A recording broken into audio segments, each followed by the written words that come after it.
Hey guys, Blarg here from Rise of Zek. Today we want to talk a little bit about Blizzard's recent lawsuit filed against TurtleWow, a collection of some of the most beloved World of Warcraft private EMU servers. What's especially wild to us is this isn't just your standard copyright case. Blizzard's going full mob buster here. They've hit TurtleWow with RICO allegations. That's right, the same RICO that you've probably heard about that's often used against mafia bosses is now being aimed at WoW fans. So let's unpack that a little bit. First, let's start off with a little bit of background. TurtleWow is what some people might call a vanilla plus private server. Essentially, it's a community-run version of World of Warcraft, not on the Blizzard servers, with some custom features added. For many, it's the nostalgic WoW they always wanted, but with some new adventures or some quality of life changes added in. Blizzard, though, sees it very differently. In their complaint, they claim TurtleWow is nothing less than an illegal operation trafficking in their intellectual property. That's not totally surprising on its own. They are using the WoW assets and client.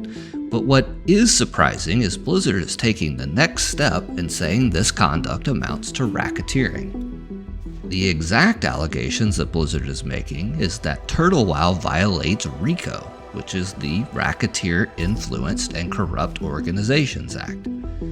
Under RICO, you need 1. An enterprise, 2. A pattern of racketeering activity, and 3. A link between that activity and the defendant's conduct. Just so we're all on the same page, legally, racketeering is the act of engaging in a pattern of illegal acts for profit, typically within an enterprise or an organized crime group. The obvious example here is the Mafia, a group of criminals who commit several different crimes, all in order to achieve the joint goal of making money from those crimes. Here are a couple of direct quotes from the complaint. Defendants have violated the RICO Act by working together to operate a sophisticated and lucrative global enterprise that develops and sells software that the defendants know illegally infringe on Blizzard's trademarks and copyrights. And another, defendants form an association in fact enterprise in the pursuit of a common purpose, i.e. the development, marketing, sale, and distribution of TurtleWow, allowing users to access unauthorized modified copies and adaptations of Blizzard's protected software and WoW servers. Blizzard even goes so far as to make it explicit they believe this is an ongoing conspiracy. Quote, "The enterprise is engaged in the conduct of defendants' affairs through a continuing pattern of racketeering activity and continue to knowingly, willfully, and unlawfully conduct the affairs of the enterprise." So, the alleged racketeering activity here includes copyright infringement, which is running the game without their permission, wire fraud, which is collecting donations or payments online under false pretenses, and trafficking in circumvention tools, essentially distributing modified WoW clients and server software to bypass Blizzard's protections. The point Blizzard's really making here is this isn't just a group of hobbyists, it's an international crime syndicate profiting off of their infringement. That last part about how international the crime syndicate is really stands out to us. In its lawsuit, Blizzard names defendants from Russia, Canada, Australia, the UK, and the Ukraine, as well as the United States. But the lawsuit is brought in the federal courts in California, and so you might be asking, how can a US court deal with these foreign citizens? Well, Blizzard leans on 2 main points here. First, many of the servers, players, and donations flow through the US, and so they argue the harm is centered here. And second, RICO has extraterritorial teeth. If part of the conduct touches US commerce, foreign actors can still be dragged into court. So now it becomes pretty obvious why Blizzard took the step to include a RICO claim. Now, enforcing a judgment against someone in Russia or Ukraine is way easier said than done. But Blizzard doesn't necessarily need to collect from the individuals.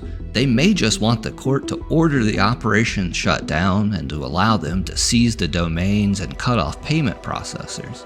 That's probably the real win here for Blizzard.